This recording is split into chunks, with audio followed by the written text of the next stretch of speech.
Good evening, SRA Nation, and welcome to Season 12.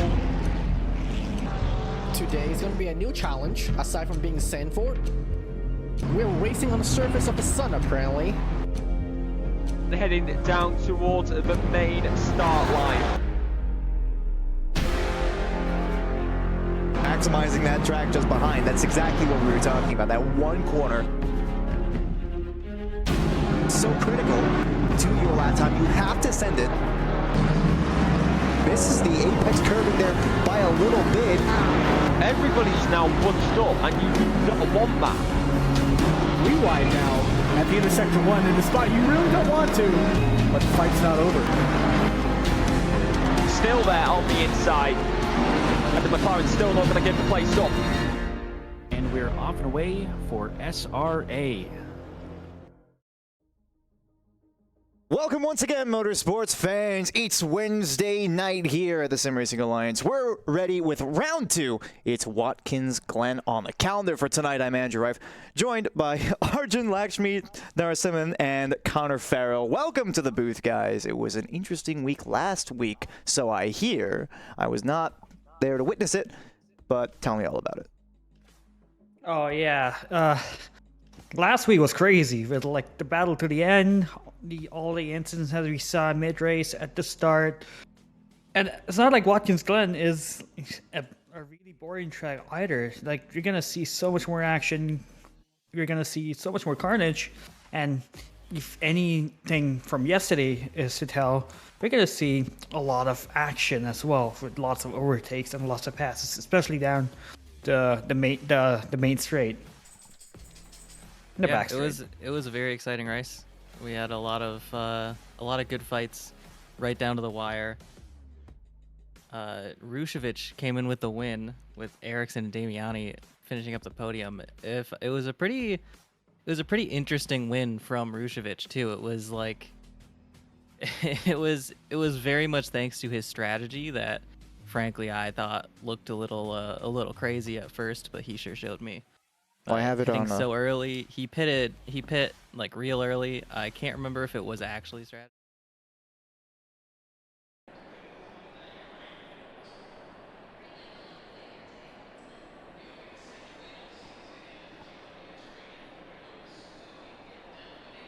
Now, taking a look here at the what we have for the actual standings. Indeed, it is Anton standing at the top, and of course, we do take a look here at page 2. Still quite a few drivers that have yet to put any points on the board. Donovan Colton ranking amongst them, my teammate for last season, and I have to say, very much a fan of him as a driver, so I'm hoping that he gets some points on the board today. I do think he is driving tonight, but he was talking about taking a bit of a break. It's a good thing we have a bit of a break coming up.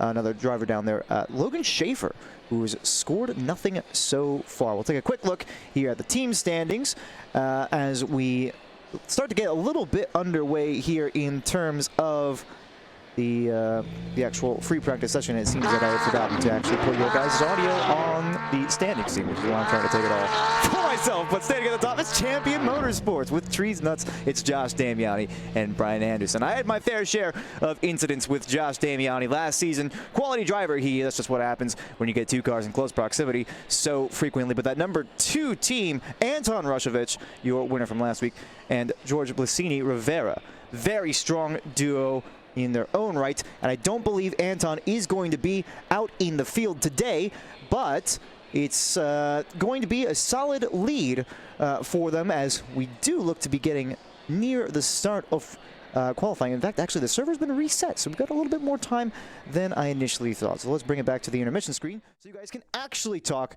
to the audience while I get things set up in the background. Yeah, Anton's undercut from last week was insane.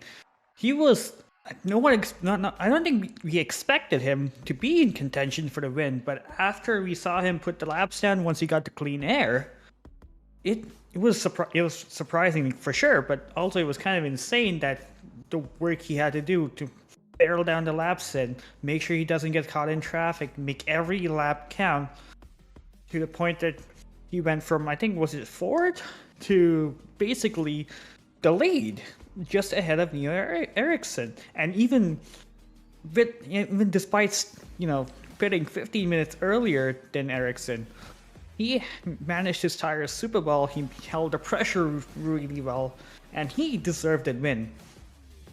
We also got his teammate Massimiliano Vieira, who started on pole but fell back because of incidents, because of strategies.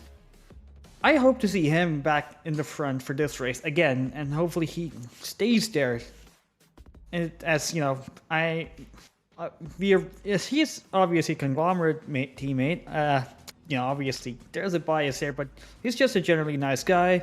He had a lot of fun battles, and yeah, he deserves to be up there in like fighting for the podiums.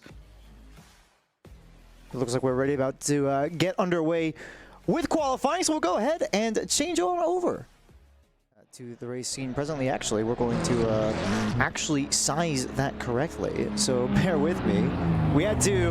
I had to at least kind of do things a little bit live here, but you guys can just kind of enjoy what we're looking at there before we inevitably go ahead and boop. Now we're in the right frame of reference. There we go, guys. It's a little bit shoddy today, but we got it. We got on it away. Hey. Just the magic of SRA broadcasting. There's nothing we can't do. That's definitely not true. But I like the mentality. It's absolutely. We're all heroes. I don't know. That got lost. But they're heading out now for their warm-up laps. It looks like 𝐂𝐨𝐬𝐧 is going to be the first to start a lap, so I'll keep an eye on him. 𝐂𝐸𝐺's been driving now in SRA for many seasons. In fact, I believe the first season I was here started out in Division 4, and I'm fairly certain he was more likely than not racing before that. So that was all the way back in Season 9, and I was a lowly Division 6 gold driver. Now, how times changed. Almost a year now, actually, since, in fact, I think it has been a whole year. I'd have to think about that. Season 9 last year, I think, began, oh man, Season 9 began, I think, in January, didn't it? Yeah, I think Season 9 was the last one of 2023. Goodness gracious.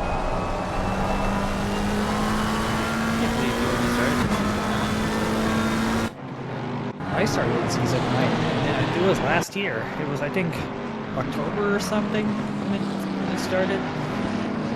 I don't think it was October. That seems quite a long time ago.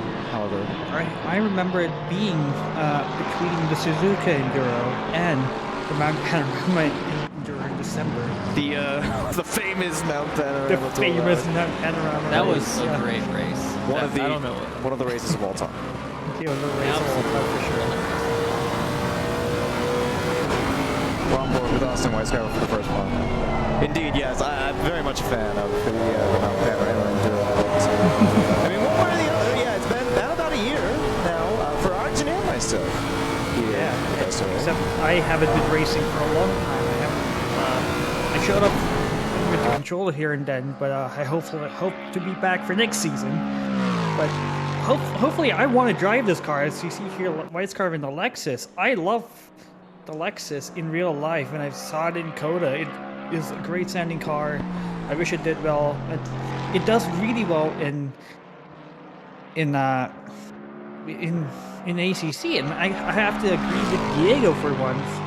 Lexus is gonna do pretty well tonight. I'm feeling it. Oh yeah. It does well in the right hands, I would say. I don't think I can handle it, but I mean, our team champions last season in D2, Mr. Douglas Mitchell. And Evan Kim. And Evan. I don't know why I was totally blanking on Evan's name. I'm so sorry, Evan. They won it quite handily in the Lexus. They had a pretty significant gap from next team. I think it was not the largest gap that we had in the Team Series between all the divisions, but it was fairly large. They could have missed races.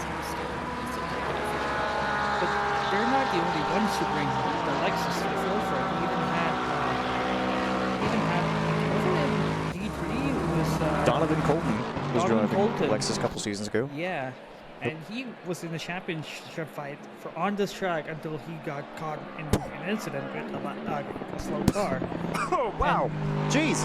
Yeah, talk about the Lexus being strong. A second pass with the next car to go across the line. A 44.6 for a fast track at 20 degrees. That's hot. For your first hot lap, that's crazy. Yep. That's Platt's not far off, though. That's a good lap for Cody Platt. Had yesterday, like a medic, taking the straight line fight to the Mustang. Lexus, that's about the only thing it can do, but the fact that he was able to stick behind the Mustang. 𝐲𝐬𝐧, look out. That's a car around. Who was that? that's scary. That was the 4-0. That was the 4-0 of Ethan Marvin, I think? Or it could have been the 39. That's Muller, yeah. Mueller. Oh, it's Muller. Okay. Mueller's gone around. Oh no, terrible times for Philip. At least he's got time left in the quali, so if he took damage, he can bring it in and get some repairs done. Yeah, he's got 5 more minutes to start a lap. Yeah, Schaefer can finish just a little bit better than 𝐲𝐻𝐺. Yeah, well, I'm looking at the deltas right now. Both of them are like massively improving, so. Yeah. I mean, Connor, you talked about the Lexus, but this seems unprecedented. He's almost. Hey, I said the Lexus in the right hands. These are clearly the right hands. Hey, I said it when we were opening. Schaefer had a 43.4, if memory serves, in the Lexus at this track. I think balancing the Lexus for this circuit has been an immense challenge for the BOP team, specifically because it's a car that just annihilates in the straights. But But in the corners, yeah, it's a bit of a slug, right? But you know, so you bop it down to try to get it to it. It's the same problem with the GTR Brands Hatch last season. Is as Schaefer does come up to the line now, there was an improvement. Austin 𝐲𝐻𝐺 went ahead and did find an improvement of about 5/10 out to a 44.1 for provisional pole. That's going to be shattered just now as Schaefer comes across the line 700ths faster, and there are improvements coming down for Byron here in the Mustang. And this is another car that's been stronger. They had to bother an extra 5 kilograms. The Lexus and the Mustang incredibly fast in the straight. You're trying to balance it for the corners so it kind of evens out in terms of the lap time, but they still end up being strong. And as I was saying, same story for the GTR Brands last season. Annihilates in the straights, absolutely abysmal in the corners at Brands Hatch specifically. And then you kind of get this weird limbo where you can't do the right bop for every situation. Yeah, there's always going to be winners and losers with the BOP. The Lexus clearly here is a winner. Schaefer not slow by any means, though. I do want to point that out. Schaefer and 𝐲𝐻𝐺 are both very strong drivers, and we still have yet to see the 𝐲𝐻𝐳 go out. So the benchmark is a 44.0 right now. Schaefer is improving by about 0.3 of a second. I'm on board with Cody Platt, who's putting his best foot forward right now on a lap, looking to move up a couple of places. Yeah, the Ferrari's also a great car on this track, especially in the second and third sector. It's not as dominant on the straights as the Lexus or the Mustangs, but it can definitely hold its own in the rest of the track. As yeah, I'm pretty sure you'll see a Ferrari in the mix as well. But not to mention the whole host of McLarens and Porsches we're going to see in the gold division. I wonder how well they're going to fare in this race. So we have a we actually have a looks like aside from the Lexus, they're really distant now. I'm sure there might be Mustang. The Mustang's only barely hanging.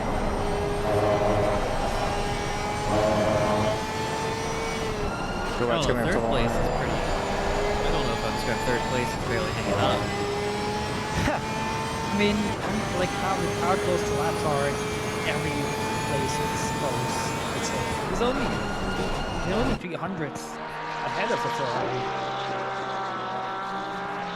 Yeah, Schaefer's last lap of a 143.8 is a pretty big margin on this grid right now. That's a fast track, still. Not optimal. Yeah. So, big thing to keep in mind on that one.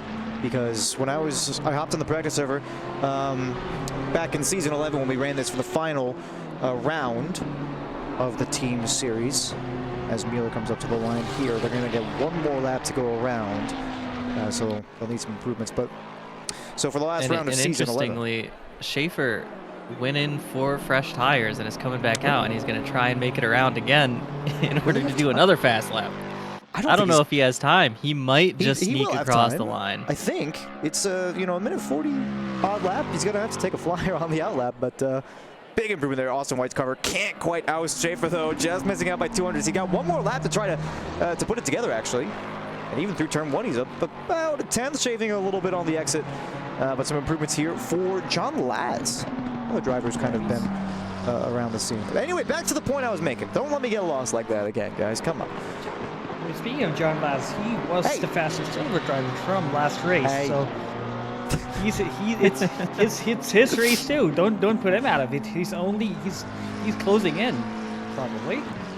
I don't have time. I don't have the ability to look at what the drivers are doing, so I'm just basing my.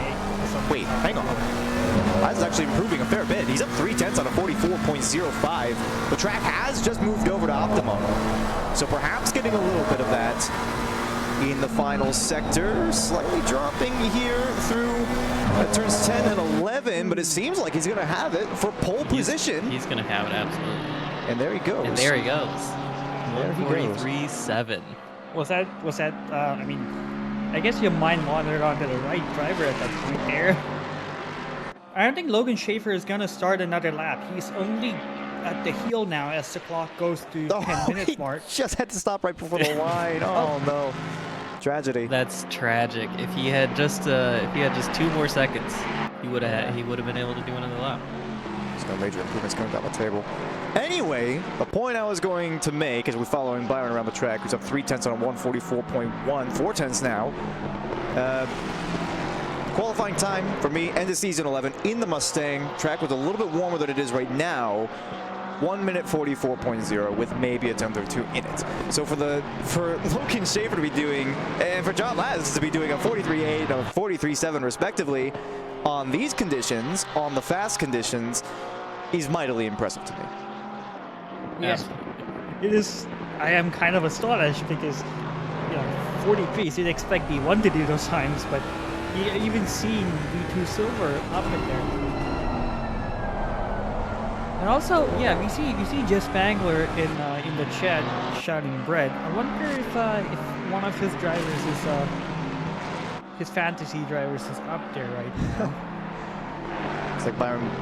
I wasn't looking, I don't think at the time, but Byron made some sort of an error at one point. Gonna go ahead and practice his pit entry, or perhaps not, as he pulls up to the line. And that's gonna do it for our quali mega laps. Seriously, Arjun, you put it best. D2 silver, putting up a 43.7, which is only a second slower than the fastest lap on the hot lap leaderboard this week for Watkins Glen. D2 is just simply D1.5. That's insane. That's nuts. Yes. I'm over here wondering to myself, like I did a 43.8 in a practice lobby before this on optimum conditions. Could I even hang with this? I was trying to qualify for Division 1 this season. I think they might have been thinking about giving it to me. I have no idea. But this is making me rethink things. And Ivan McCroad here, who was, I guess he was one of the favorites to win last race if he hadn't gotten his penalty for speeding in the pit lane, which is super unfortunate. I believe he is trying to come back with a lot of fire right now. He wants to get the win. He just missed it out last race and probably gunning for it. And same with 𝐓𝐶𝐷𝐵𝐺𝐻𝑖 Riviera here. He got pole position, and I believe he is gonna shoot for it again this race.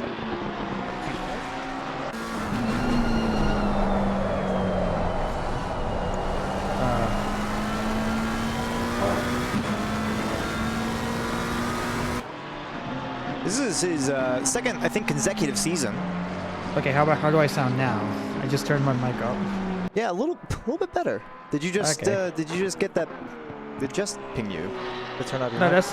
There's a knob on my microphone which I'm trying to figure out which direction is more gain. Yeah. We could actually use a little bit more gain from me. I've been trying to tune the audio a little bit, but I haven't really been focusing on it too much. But in any case, back to what I was saying. Do excuse the little cough. Still recovering from that cold I had a couple weeks ago. But 𝐵𝐵𝐵𝐵 Rivera, second season, I think, consecutively now in the McLaren 720S GT3 Evo. And a strong driver, as we mentioned, had a quality result last go around. Ericsson will be the first of the golds on the board with a 1 minute 44.1 in the Porsche 992. 𝐵𝐵𝐵𝐵 Rivera not exactly lighting up the timings tables. It looks like most of the drivers out on track right now just kind of getting their bankers in early on. Roy K, Douglas Mitchell, Michael Jeffries, Ivan McCroat, all lower down in the order. You can kind of see on the left-hand side of your screen all of those drivers out right now. Nixon as well. Higgs. There's just not a whole lot going on in terms of big laps on the first go-around for the golds. I believe they're still, warming those tires up and still putting in the bankers. But yeah, I believe we are going to see absolute flyers starting now. Watkins Glen is it's not an easy track to put a lap down, especially well, I personally struggle with the third sector a lot. But it's a track where you can optimize your laps so much just over the course of one session. But yeah, these are banker laps. Near Ericsson there. It was only half a second down on his first lap. I don't know if the Lexus will be challenged, let's be honest, but these drivers are on their banker laps and they will definitely go faster here. I don't know. I think the leaders are gonna see a challenge. I mean, Ericsson doing a 1:44.1 on his banker lap. I think we'll see some pretty fast times out of these good drivers, especially as the track only gets better right now. It's in optimum condition, and it's not like it's gonna lower.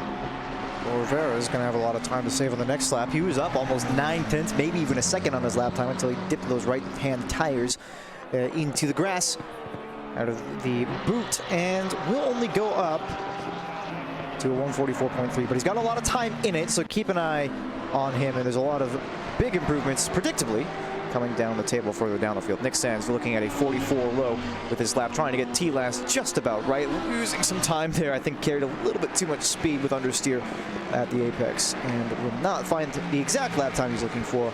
But again, time to save. Brian Anderson actually hops up into P4. So times are still tumbling pretty much across the field here. Yeah, absolutely. Yes, you have the sick NAMs racing. Hopefully they're feeling better. Hopefully they took a bunch of Tylenol and their NAMs are getting better. As you have Coach here in the Aston Martin that still hasn't sunk in.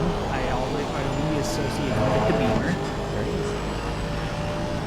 Ericsson right now is on an improvement that would earn him pole position. As I say that, his delta starts to fall a little bit, but he's about half a second up. That was out of the toe as well. You talk about delta falling out of the toe, and I think everybody and their grandma knows exactly what it was. Bit of a loss of traction. Having to apply a little bit of counter steer. The entire track is difficult like that, really. There's so many spots on this circuit where finding the traction is going to be your biggest challenge. I think the toe is one of those big ones, maybe a little bit too much of the grass on the inside of the apex there of turn 10 into 11. No downshift in the Porsche. Trying to hold the speed. I gotta say, that would not be my personal line, but it seems to have worked out well for him as he takes pole position. A 1:43.66, not a bad time at all. I do downshift in that corner of the Porsche, so I don't know how he's managing that. But that's why I'm a few divisions down, I guess. Well, I was also talking to you guys about doing some hot lapping before we started the stream here, and I'm using an old setup, so maybe the setup that he's on just happens to be a little bit more favorable to keeping it up there in fourth gear. Maybe it's that gorgeous Schumi Skins livery. That adds horsepower. The prettier your livery. What do you think? Oh, he's just invalidated. Oh, dear. Oh no! Oh god! Ericsson, and who was that? I didn't quite catch it. What a blue and white Mustang going for its It wasn't Donovan. It was natural target. It was Doug. It was Doug. It was Mr. Mitchell racing himself. Oh no. 𝐂𝐫𝐲. That was devastating. I don't think there was a whole lot that Ericsson could have done to get out of the way there. Aside from returning to the garage. I think I just unlocked a whole new kind of commentary winners. Don't worry, he still he can still to start a lap, but I don't know if he's exiting the pits though. Actually, he is. Yeah, he is at the chicane right now, so he does have time to start one more lap. But he is also stuck behind a faster car as well, so yes, it's going to be interesting to see how that turns out. Yeah.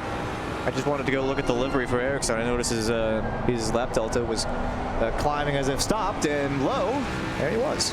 And Douglas Mitchell failing to slow under yellow flags. I think that would be a big old penalty in real life.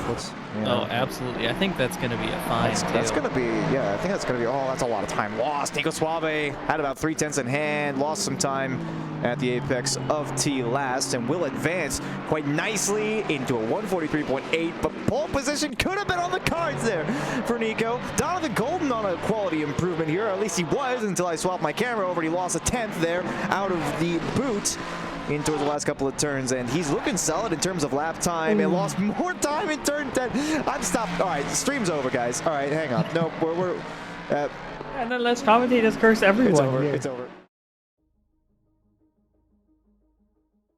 He jumped up to 4th at least. You know, Right, that's... I'm kidding. The stream's not over. Yeah, he did jump up to 4th.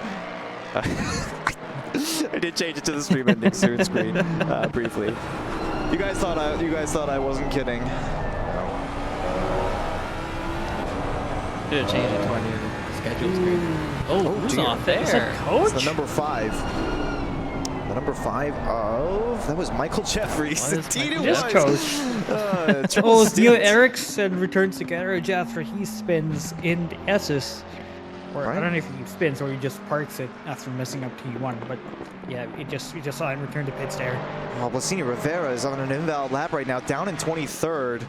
Oh. Oh, wait, hang on. No, it wasn't invalid. He just crossed the finish line and advanced to 12th. Good news for Blasini Rivera fans out in the chat. Josh Damiani is improving by about 2.5 tenths. Brian Anderson had some time in hand as we were following him around, but he lost it at some point. I wasn't looking. I'm just keeping my eyes glued to the deltas right now to see if anybody's going to challenge for pole position, but the Mustangs are having a heck of a lot of trouble out there, and it looks like Colton might be leading the American muscle out of the grid. That's a lot of time lost again out of the boot.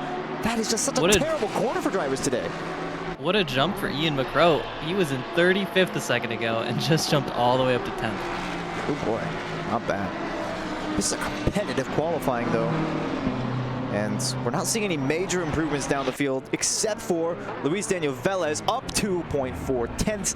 And when you're looking at a field this tight, I mean, take a look down the left-hand side. We're gonna jump up to the top of the order here. It's Ericsson with a 143.6, and then all the way down in 31st, Matt Arden is about 1 second slower. That's crazy. That is insanity. Good. And I did good take guy. a look at what Coach did there to ruin his lap, and he did just very classic. He took too much curb and a little bit of grass coming out of turn 6.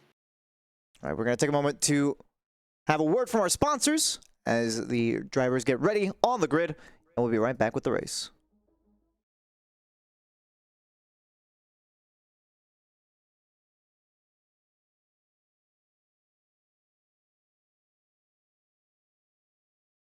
A huge thank you to our SRA sponsors and title sponsors for supporting us here at SRA, as well as support from 𝐷𝐼𝐼𝐳, a modern business solution for product management. Go to 𝐷𝐼𝐼𝐳.com to learn more today. And support from Retro Saga, a North American-based gaming company that provides accessories for your favorite classic systems, including Nintendo, Sega, PlayStation, and much more. Enhance your retro gaming experience today at retrosaga.ca. And a big thank you to our affiliates, Track Racer. Experience redefined gaming with Track Racer's high-quality sim rigs and accessories. Use code SRATE at checkout to support us. Armamentario, a toolbox for ACC that will enhance your chance to win. Enjoy a fully customizable and enhanced HUD to change the way you experience ACC. AT 3D Sim Shop. Upgrade your sim racing experience today with premium 3D printed accessories featuring precision crafted magnetic shifters, sleek cable management solutions, versatile stream deck mounts, and immersive dashboard displays. Their innovative designs enhance performance and style, elevate every lap with top-tier quality and craftsmanship at at3d.net. Go Setups, premium esports setups for everybody. Use our affiliate link on our Discord and take your drive to the next level. Castle and Cauldron, a home-based crafting business specializing in handmade Harry Potter, Fantastic Beasts and Fairy World collectibles. Magic wands, potions, mini dioramas, wall decor, costumery, cosplay, and much more. Castle and Cauldron is where crafting meets the magical. Visit facebook.com/Castle Cauldron. And from KP Concepts, your source for custom automotive renderings, graphic design, and printing. We spend countless hours making you look all good for the spectacle. Check out kpconcepts.com for more. We're back just in time for the formation lap to begin. We're taking a look, actually, at a couple of cars here. And specifically, I believe there was mention for the P3 driver right now, Nixan, with the 𝐓𝐶 Designs Lamborghini. And I have to say, it does look just phenomenal. Yeah, Bosley always cuts with deliveries. Indeed. And also, like, Shouts. yeah, I wonder if anyone can notice something with deliveries, which is, yeah. I'll let you guys figure it out. Also, we have the shoot skins delivery. We saw the screenshot for that. They cooked it. They cooked so hard. It's a great delivery. So I'll run us through our lineup, run us through the grid. On pole position, we have Neo Ericsson, side by side with John Laz. Then Nick Sand, Donovan Colton, Nico Suave, Logan Schaefer, Austin Weitscarver, Jason Allen, Ryan Anderson, and Ivan McCrow bring up the top 10, round out the top 10. Roy Key in 11th, Ryan Ryder. Is it George or Jorge? I don't know.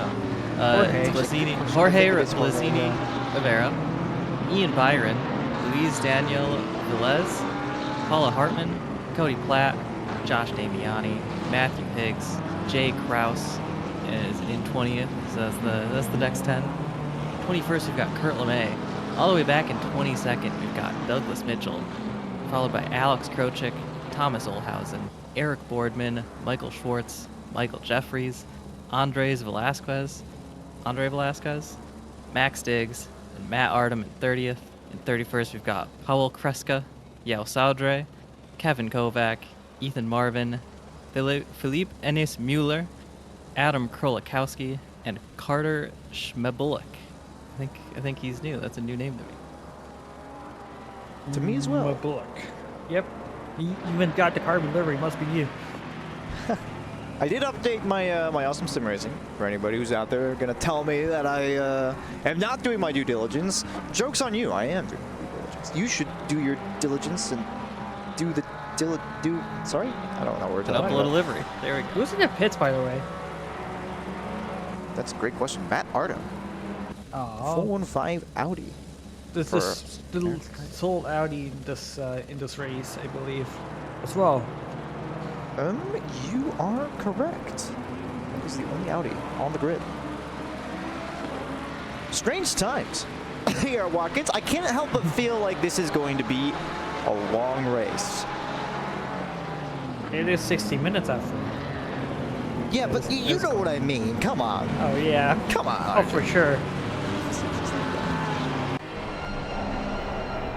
There's going to be a lot of action at turn 1. I'm predicting big movements from the Predicting drivers. another copy pasta. I think Kay and Blacini Rivera are going to have some movement here on lap 1.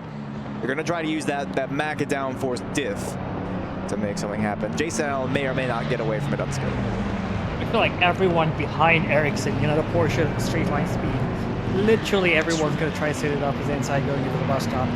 That's a good point. You have Donovan Colton and Nico Suave in the Ford Mustangs on the second and third row respectively as we roll up to the timing line.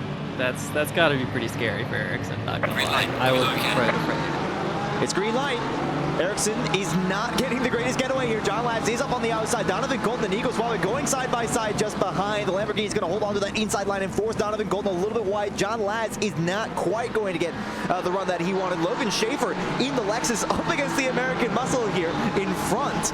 And it looks like he's just about going to have it out against the Mustang side by side. Roy K. Oh, that's a big contact, and that's going to be a huge incident. Many cars involved in this pileup, and Division 2 has struck with disaster. That is just horrendous. Millions and millions Good of dollars Lord. of damage right there, and very few cars get away from that wreckage. That is. You saw a car upside down there. Absolutely Oh my god. Lots of That's RTGs crazy. by the look of Yeah, it. for sure. I think I spotted Jorge Vieira parked over there. It's was it Polly? Yeah, Polly upside down. It was a wild start. And this definitely shakes things up. I think that's the lightest way you could put it. That splits the field into about 5 pieces, I think. Yeah, I don't even know what to talk about with that one. It looks like John Latz and 𝐷𝐼𝐴𝐺𝐻𝐿Ton had a bit of an argy-bargy. Hey, well, at least I got one thing right. Roy K has advanced, I think, 3 or 4 positions from race start, and thankfully, mercifully, it looks like the remainder of the field has gotten away with lap 1 pretty cleanly. Nick San lost the position to both the Lexus and the Mustang. Jason. I'm sorry, I'm still shook after that start. I think we all That are. was the classic Watkins Glen start there. As we see, a whole train is there going to be a move by Nico Suave on Nick San. Oh, as they get super close here, and wow, Suave goes super wide there. As we got hit contact here, is that who is it? Porsche? It's was Kraus. Kraus and Hartman, I think, having a moment there. John Latz is already starting to pull up to the back of Ericsson. Schaefer. Yeah, Ericsson got a little bit of a jump there in the chaos, but that's not gonna last long. Just by straight line speed alone. Schaefer looks to the outside of the Mustang there. I wonder if he's thinking about replicating Michael Menning's move around the outside of another Mustang in D1, but backed out just because he was slightly behind him and did not have the necessary overlap. Yeah. Jason Allen's in P7 now. Goodness. Look He's how many also a cars are in the big- pits right now. We've got about lost at least half the one. field in the pits. Positions Like half the 21 to field, 36 yeah. are all in the pit lane right now. Oh, Marvin's had a spin. That's Ethan Marvin completely around the wrong way. That's going to cost him a lot of time. Oh, The brakes, Marvin. There you go. He saw it coming. Oh, That's- Velas. Oh, Yowza. That was close. yeah, that angle made me think that Artem was closer than he actually was there. Yes. So that kind of like Yes, scared me indeed. for a bit. There's a bit of a gap there.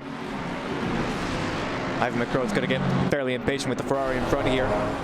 Again, that straight line advantage, especially add on a little bit of slipstream there in the American car. It's really going to be all about if the Porsche, if the McLaren, if the Ferraris, if the Lamborghinis can get away. The cars in front. And Ivan McCrone actually letting off a fair bit. What's going on for Ivan McCrone? Is he having some sort of equipment failure? You heard that, right?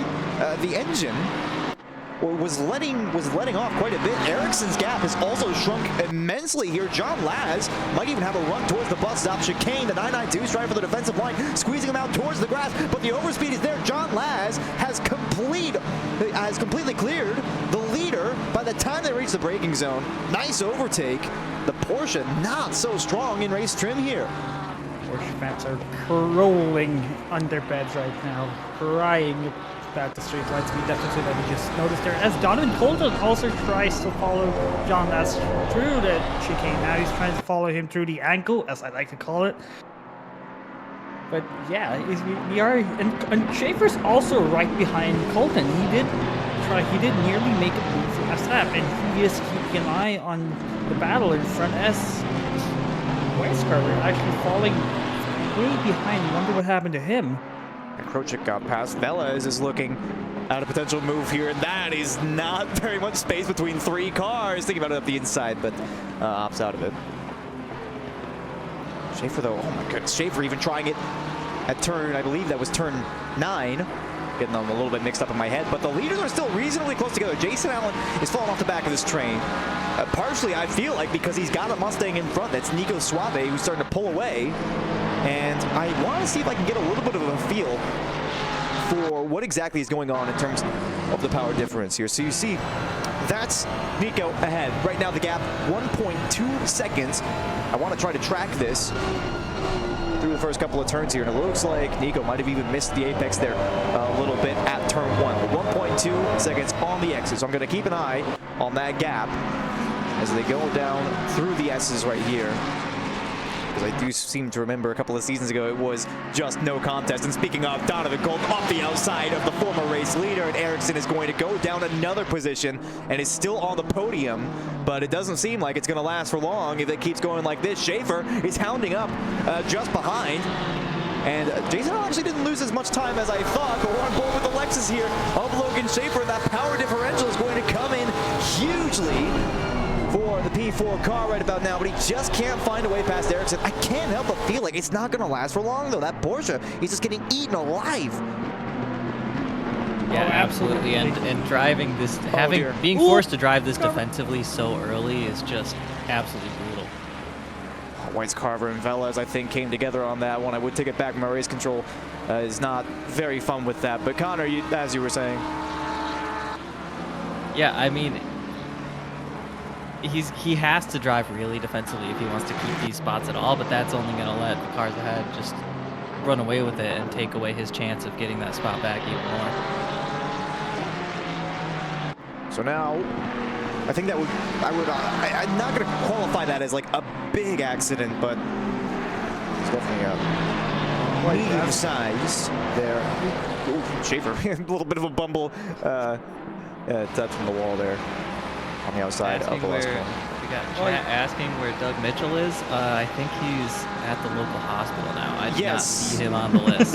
Concussion protocol in effect for Douglas Mitchell. He has been rushed to Watkins Glen Memorial. Oh no, you're too right. That's blue flag traffic. Logan 𝐓𝐴 has to go around the outside of that Lamborghini. Who is that? I believe that is 𝐓𝐴𝐳, who I can only assume was involved in that he's massive in the chat. accident. He's in the chat. He's like, what is race star? Yes, so he did spend a considerable amount of time in the pits. Can you also get a shout out to Grandma Colton out here supporting her grandson Donovan here? He's It's a good P2. race to be supporting him in because he's got the purple lap right now in second place, a second behind the leader. So welcome, Grandma Colton. We're glad to have you on board. Oh, we got this. We got so Ivan McCroke there getting a bit squirrely out of that corner. I'm still gonna call it ankle. I don't know his actual name. The ankle. You're talking about the chute? The outer loop? No, not the chute. I believe. You're talking about. Okay. If I go on board, hang on. Who's the end of the chute, turn 6. Boardman, right here. That's the chute. Okay, Yes. I call it the ankle because it's part of the boot, anyways. Krolikowski having an incident. Well, actually, hang on. Surely Talking turn about 9 would be the ankle. Krolikowski and Mueller both have 21 positions right now. Ethan Marvin up 16. Matt Artem up 13 positions.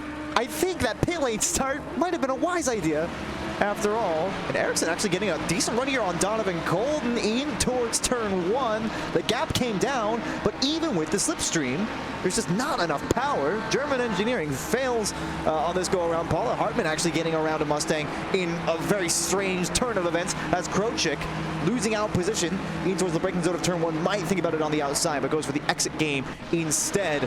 We go back to the front of the field with John Laz narrowly leading from the car behind. That's Donovan Colton. I see 𝐂𝐴 and Nick San might be having a bit of a battle. Colton thinks about it, but can't make it happen. Nick San defends and goes. Oh, no! Colton's gone to the wall. Colton, Oh, no. He stays out of barriers, but that's a lot of time lost, and that's just a potential win gone out of the window there. I'm replaying They this. declared too aggressively. Colton did manage to keep it out of the barrier. He's No, he back got on hit. track now. He He got hit. The car behind failed to check up for the battle ahead, and Colton has just lost out 9 positions down into P10. That was Ericsson, I believe. Yes. As well. that's going to be a slam dunk penalty, I think. You know, I always say we don't like to do the stewards' jobs, but 𝐓𝐿𝐼𝐴𝐻𝐿 was my once teammate, and he definitely deserves to be further up in the order on this race. So that's very unfortunate to see, and Ericsson probably going to have that hanging over his head for the rest of the race too. Yeah, and now we have the Lexus in the podium now. That's what we're going to get moved on. Yeah, I just realized something.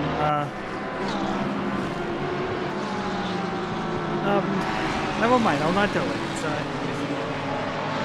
Yeah, I'm not gonna say it. It's something I probably should do. Maybe maybe at the end. Well, I'll share my observation that we've got 6 different manufacturers in the top 6 right now. Yeah, I was about to say all the admins are in the same voice chat, so this might get hairy at the end of this race or next week. Yeah. 𝐓𝐿𝐼𝐴𝐻𝐿 is eyeing up 𝐷𝐸𝐿 again. 𝐷𝐸𝐿 who looks a little bit afraid of the apex curving there. In the S's, the 105 is going to take a defensive shape here, and the Mustang forced to go on the outside line. Can he get ahead? I don't think so. And you don't want to take the bus stop side by side. That's a bit of a rough spot. He's going to have another go at it. Well defended there by the Lamborghini in front. That's opening the door for Jason Allen too. The more you battle, obviously, the more kind of trouble you can get in from behind if you're not careful. But right now, Logan Schaefer is honestly shaping up for a potential move towards the top step. Neo Ericsson, as we mentioned, more likely than not going to be receiving some form of penalty for that contact with Donovan Colton. So this is a net P2 for Logan Schaefer, if that is the case. Ericsson also probably has tons of front end damage, so you can see how scraped the front bumper is. He's definitely going to be down on turning ability, which is going to play into the hands of the Lexus here. And especially that's just going to hold him back in the start finish straight as well. But as long as he stays behind the tail of the McLaren, he should have the straight line speed to just barely stay ahead of the Lexus. I don't even know that's going to save him though, but we shall see. We see Kraus here overtake. That's Colton. Yeah, Colton is going slow. I wonder if he has substantial rear end damage there from the contact. See what the lap time is here, but I mean, last lap for Kraus was a 146.3. Purple lap was just taken by Schaefer to 144.8 now, and Colton is peeling into the pit lane. I don't necessarily know how this is going to change his race. Obviously coming in from P9 after that overtake happened, but more likely than not has to repair some damage. I think you're right. Losing that rear end downforce is going to be lots of trouble for the Mustang. You can lose loads of time, and here we go. It's time for round, well, it's not even round 2. It's more like round 3, 4 maybe, as 𝐷𝐸𝐿 takes the defensive line in towards the bus stop chicane, and I don't think there's going to be anything in it here for 𝐂𝐸𝐺𝐻𝐿. He's going to have to take yet another look, and that was a car off right there. Who was that? That was Schaefer into the wall. Go, what's happening here? That's a lot of, that's actually that is a lot of damage. There. Takes Ericsson again. Ooh, that one's a little less clear cut, I think. I don't think that's an Ericsson. He was on the grass there. He put his tire on the grass. He had nowhere to go. Yeah, that one may just remain a racing incident. Probably, yeah. It's tough to say, but no matter what the outcome is, it's sure not going to be. It doesn't matter if there's a penalty coming Ericsson's way for that one, which I doubt there will be, and that's a bit of rubbing right there. 𝐓𝐿𝐼𝐴𝐻𝐿 on the outside of this is Jason Allen, and that finally all that fighting is caught up to the 111 machine. The number 15 will take the inside line here out of the heel, and that's a position gain for Jason Allen. That's good racing. That's just great awareness. You know, when you have the car in front fighting so hard for a position that they just can't make up, you got to stick close and punish when they can't make the move. Where did Jason even start this race? He's now within shots of getting a podium here. He started in. You can see 𝐷𝐸𝐿 right in front of him. 𝐂𝐸𝐿 just getting a bit slidey there. I wonder if Ivan McCrone is behind him, is going to try to follow him. Or actually, never mind. 𝐓𝐿𝐼𝐴𝐻𝐿 is right on the bumper of Jason. He might overtake him going into the back straight. So Schaefer is in the pits, I think relatively predictably, lost a lot of time from the damage, and it's hard to say if he's going to come out in front of or behind Donovan Colton, but that's more likely than not going to be a non-battle in terms of podium positions. We'll see, though. It's entirely possible. They were both very quick, both had the purple lap at one stage or another in the race. Jason Allen defending just as he watched his predecessor do, and to great effect, 𝐂𝐸𝐿 just cannot find the overspeed that he needs to make that overtake at the bus stop chicane. Going back to season 11, excuse me, there were a couple of moves that I was able to make up the outside of the bus stop chicane. You get that front axle ahead, brake late, and it basically forces the car on the inside to bail out or take it side by side, which is very difficult to do on that narrow line. That curb is not friendly. So he just needs to get that front axle in front of the opposing front axle of the car on the inside, but he just can't do it. Isn't that just called an overtake? Well, I'm talking about sorry, specific I'm just overtake here, geometry but here, Arjun. Excuse me, would you? Goodness gracious, Kraus is off. Not off, but had a bit of a spin up there at the toe, and that's going to be a lot of positions lost. He's facing the right way. That's better than, you know. It's true. I think there might be some not front end facing the damage. right way. I think He might have has made had contact with the wall. he has had a fair few he did incidents this contact. race, though. I wonder if his car is all battered up now because he is going super slow there. Yeah, not fighting that at all, and definitely not on the racing line. So I think Kraus may indeed. Yeah, he's taking it slow. That looks like it might be steering damage, and yeah, that's not. He's keeping it pointed a little bit to the left to go right. Ericsson is into the pit lane right now. Wonder if there's some damage there. 𝐂𝐸𝐳 has got a run on Jason Allen through the S's. No surprises here. One more time. Here comes 𝐂𝐸𝐳. The overspeed's just not quite there, being forced to take the outside line on the apex of the S going out to the right. He just loses all the overspeed that the Mustang has in terms of advantage, and it's all over. He just can't get the move done. So as we got as Diego right here in the chat got a good look at Jason Allen's rear bumper. I was about to say rear. I think we can pull it out of context super quick, but yeah. Yeah, that's true. But just breaking the draft, so as Jeff says in the chat, he broke the toe so early, and that's why because it's on the outside, he just lost so much gap there. Yeah. I think that 𝐂𝐸𝐳 just needs to stay in the slipstream, even if he has. I want to say even if you have to lift a little bit, but it's tough. It's tough to say. I almost wonder if he should try to intentionally leave a little bit of a gap into turn one, so he can take the overspeed out of the S's onto the straight, because that's the problem. He's catching up to the car in front through the S's, and then is forced to move over to the side where, as you mentioned, he's no longer in the toe. At which point, oh, that's not track limits. So he's no longer in the toe, and of course has to, you know, waste more energy. It's taking more time, more distance around the outside. But I feel like doing the slightest lift and remaining in the toe would be the better move. It's hard to say. Yeah. Let's see what 𝐂𝐸𝐳 thinks. Closer. This looks promising. So this is exactly what we were just talking about, leaving a little bit of a gap. It's already gaining here on Jason Allen, but it's not going to be close enough. Yeah. And as long as Jason gets the inside, he has the confidence in the car to send it over the curb. Just want to make sure we weren't missing something there. I saw somebody tumbling down the order. That was just 𝐂𝐸𝐳 pulling into the pit.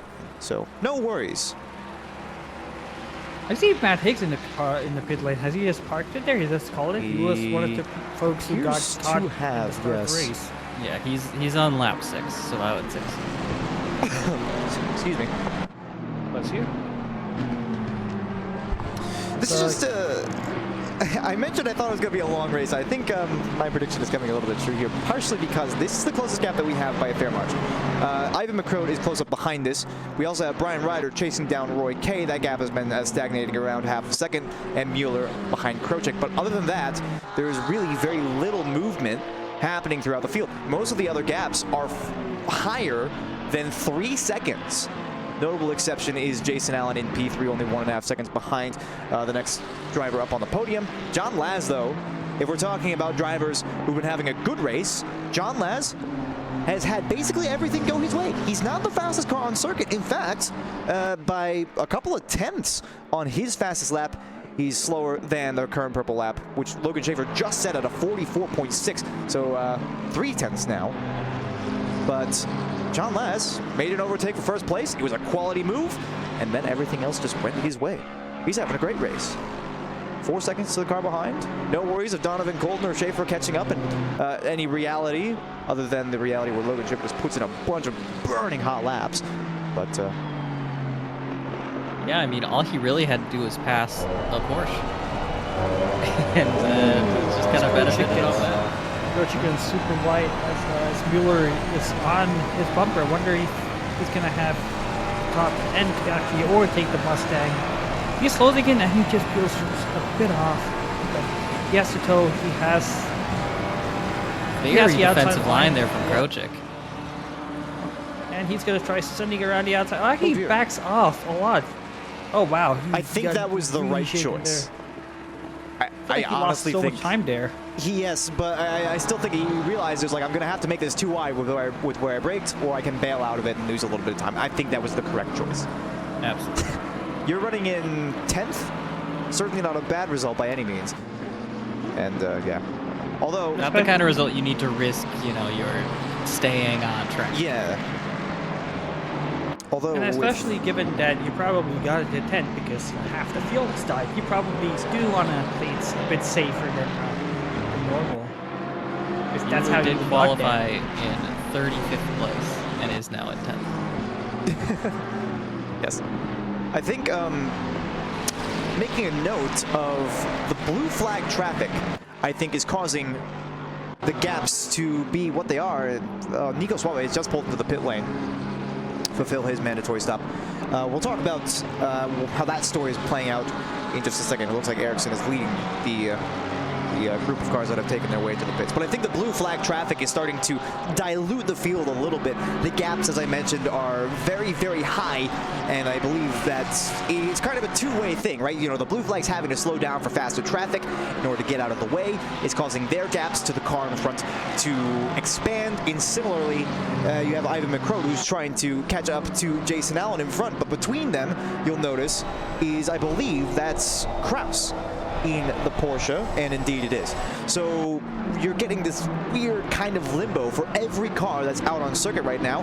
And going back to what I was saying, for the drivers like John Laz, and for Nick Sand, and for Jason Allen, this is perfect. This is pretty much exactly where you want to be, barring if Logan Schaefer and Donovan Colton are really putting in times. Neil Eriksson, I think, as I mentioned, leading the pitters with a 1 minute and 16-second gap to the race lead right now. 𝐂𝐸𝐴's got a drive-through. Oh no, you're kidding. Is that for pit lane speed limit? Looks like it. It could be. I've heard. Just got out of the pits there. I think he just came out right. He just came out behind Ericsson there. So that must be for speeding in the pit lane. Because I just saw that pop up. You can get a drive-through for speeding in the pits, correct? Because I know. Yes. Frequently it's a stop go 30, but if you exceed it by just like a little bit, then you can have that issue. Nick Sand is in the pits. Okay, I thought that was an overtake. Nope. Nick Sand just playing the strategy game here. The drivers are coming in early. We're only 25 minutes into the race. It's only 24 minutes into the race. Well, with all the lapped traffic, I would imagine that a number of drivers are thinking, I can't get around this blue flag. This is just slowing me down. I'm gonna pit and see where I come out. Because when that first wave of people who were caught up in that huge accident, when they were coming out of the pits, it was right as the pack was coming back around. So they're well and truly mixed in there. Bit of a flashpoint here. Brian Ryder came out of the pits in front of Ericsson. Or I think Ericsson came out behind Ryder because he had to stop for damage as well. No, Ryder, you might recall I mentioned that Ericsson was the leader of the pitted cars until just this lap. Brian Ryder has just come out of the pit lane. Because he wasn't in the pit. He hadn't fulfilled his mandatory pit stop until just recently. So Brian Ryder in front of Ericsson, that's big. I mean, fresher tires against a Porsche whose race pace has not exactly been stellar. Although Ericsson's best lap of the race is 0.6 faster than what Ryder has been able to put up. So I don't necessarily think that this is going to be in any way a massive move. I'm seeing a lot of pit requirements being fulfilled on the left side as cars are crossing the pit limiter. There's 𝐂𝐸𝐴 still with that drive-through penalty, just a little bit behind Paul Hartman, has now fulfilled their mandatory pit stop. So we're starting to shake up the order even more than it already was. 𝐕𝐴 and Nick Sand, as I mentioned, now leading the pitted cars. It's a 70-second gap to the leader for 𝐷𝐷𝐻𝐬. That's John 𝐵𝐵, who's still in the lead. And coming into the pit lane right now, it looks like the optimal pit stop time is around 1 minute and 4 seconds. That's the fastest one that I've seen down the list so far. So that should put Laz out in front if he nails it. I could use a cheesecake after this race. Sorry? The amount of I could use a cheesecake after this race with the amount of carnage that's been happening. I don't understand what cheesecake has to do with it. Am I? All right. Yeah, sure. I don't get it either. You don't get it? Okay. I'm not the only one. All right, I've got nothing. What? I feel like people in the chat would get that reference. I'm not looking at the chat, so All right. you guys have your party. Right, John Laz is on the move again. Looks like it was. It looks like he is going to come out. 32 seconds stopped, and I think he's got it.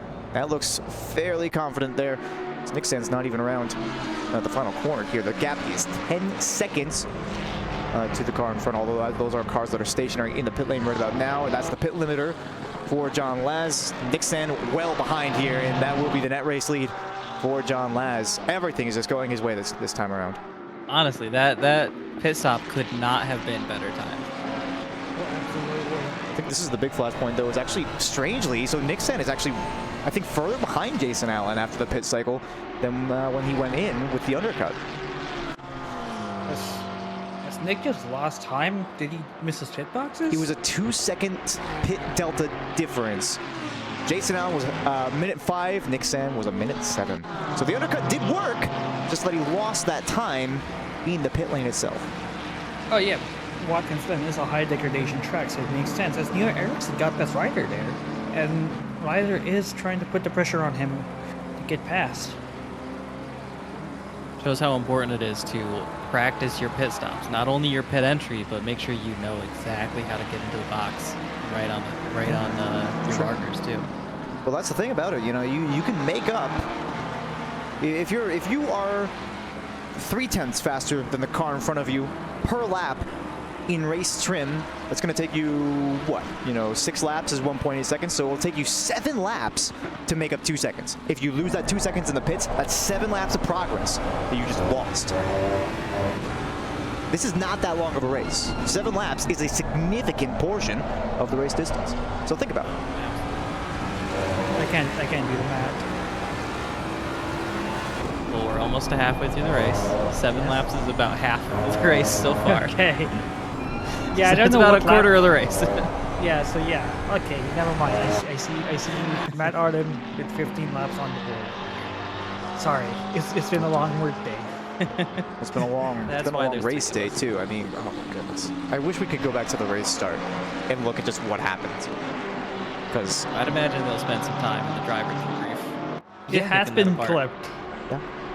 I feel like a lot of the time is going to be spent in the debrief, just staring at what happened. So like just everyone letting it process. So it's like, how did he even get here?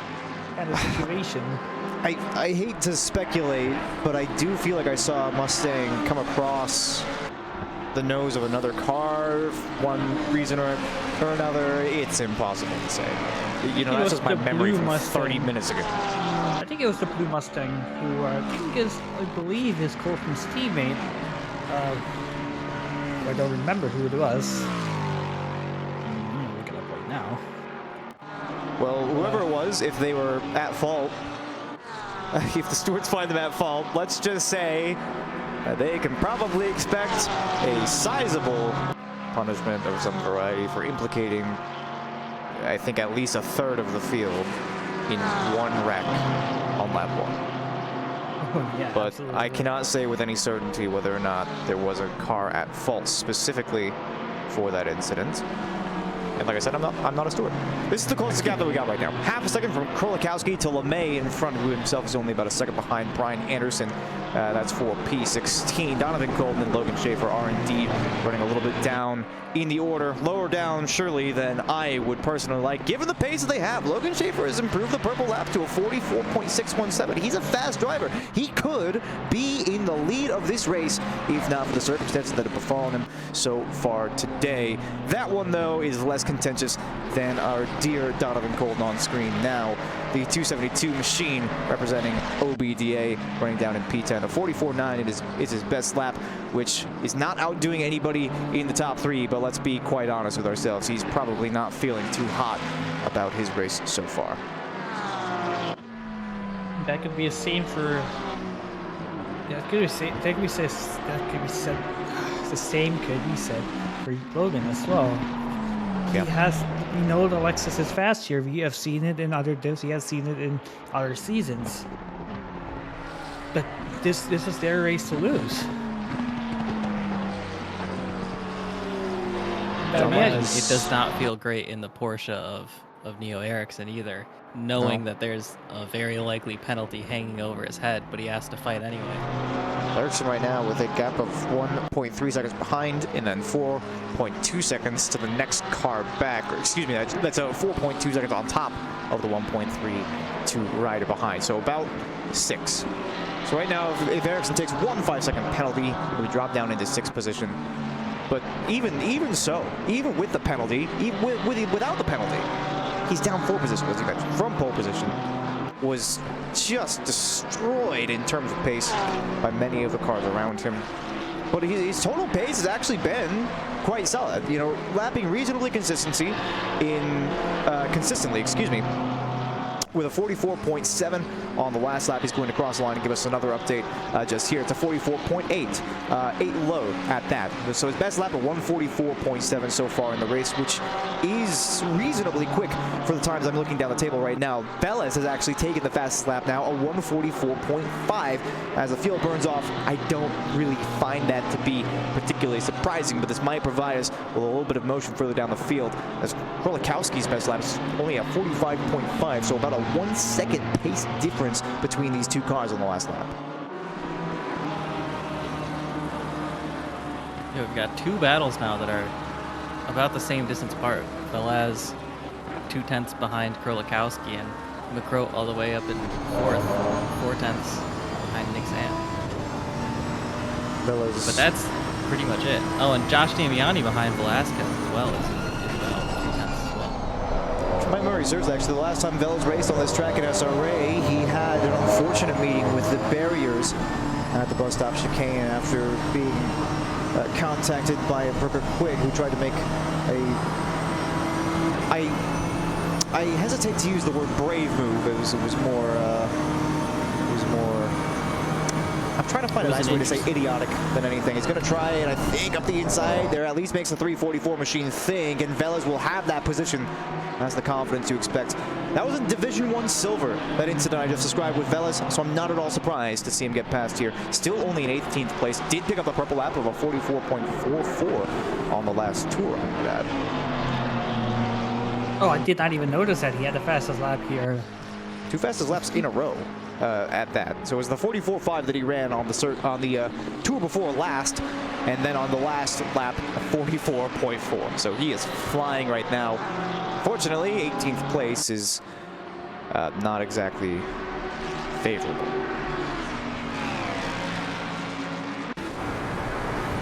Excuse me, is John Last actually getting away from Jason Allen here?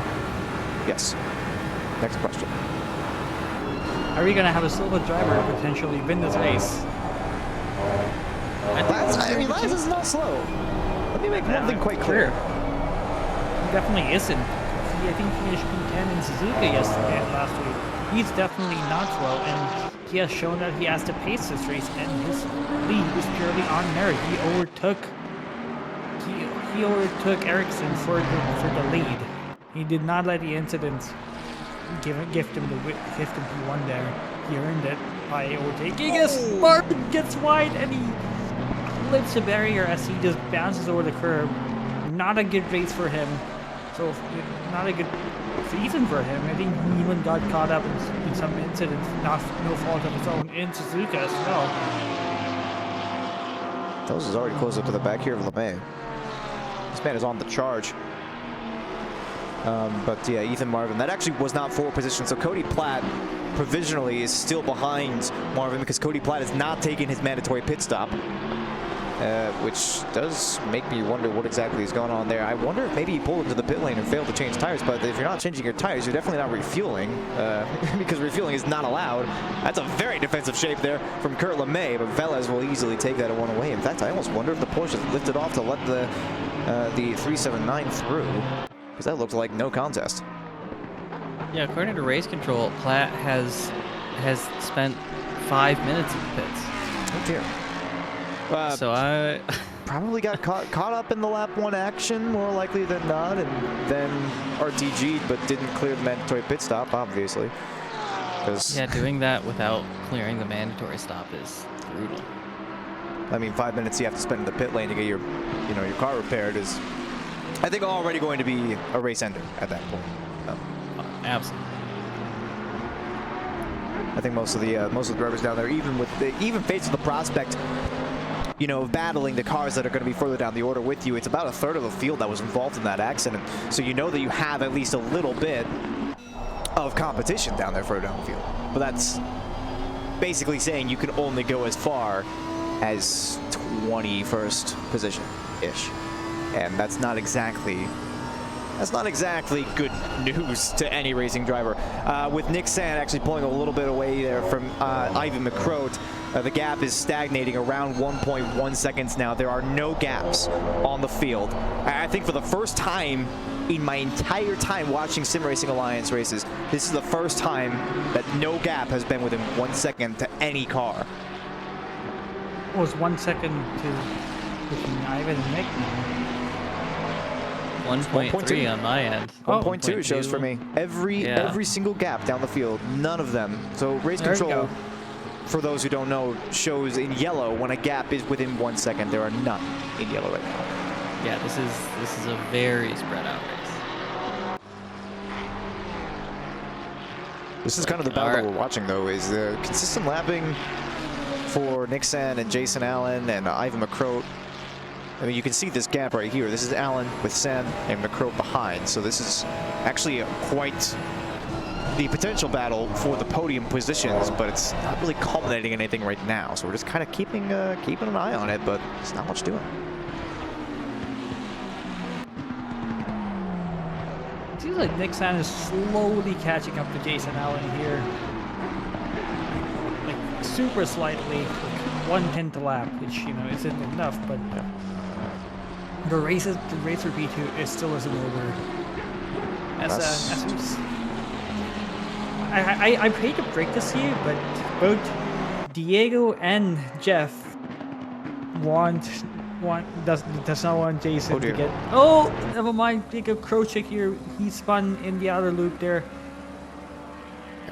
Yes, and she just saved Jason from getting slandered there. But well, no, that's fine. We can go back to the Jason slander. Go ahead. Yep. For the first time ever, Diego and Jeff, a Madhouse driver and a Roller Racing driver, have agreed on something. They don't want Jason Allen in P2. Let's take a look here as the cars come across the line. The last lap, Jason Allen was 2/10 slower than 𝐷𝐸. Last lap, as Jason Allen goes across the line, was a 1:45.0. 𝐷𝐸 with a 1:44.63. So the gap is indeed closing measurably.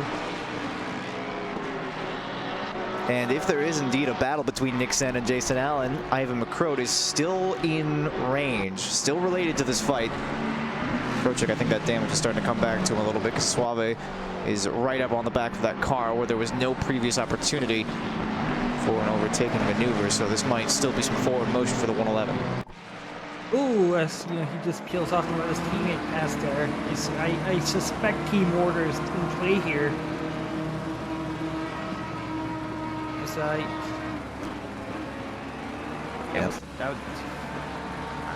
wonder what is happening there. I think they're just trying to hold in that position and not lose no time there. I think 𝐓𝐵 did have that drive-through penalty earlier on, though, so he's actually not in a terrible position having served that. But yeah, still being in 12th after a drive-through is definitely nothing to complain about. what is this from 𝐷𝐸? Did he just pull off the racing line, and for what? Was he trying to make Jason Allen think he's going to go for a dive from 6/10 back? I don't think anybody's going to fall for that. I think that's not even a dive at that point. That's just attempted murder. So I guess, you know, points for trying, but unless you want to get marbles on your tires, I suppose the marbles really don't have too much of an impact on ACC. If it was a wet race, I'd surely understand that, trying to keep the temperatures a little bit lower, but no, we're It's all about the psychological works, you know? You gotta keep him thinking, what is this guy gonna do next? just letting Jason know, just because you're an admin doesn't mean I won't kill you for P2. In fact, you know what? Hang on. Can we provoke the commentator's curse? Can I see Jason Allen get bumped by Nick Sand just for content? We've got really nothing else to do right about now. This is the only gap within a second. You said the loud part. You said the loud part out loud.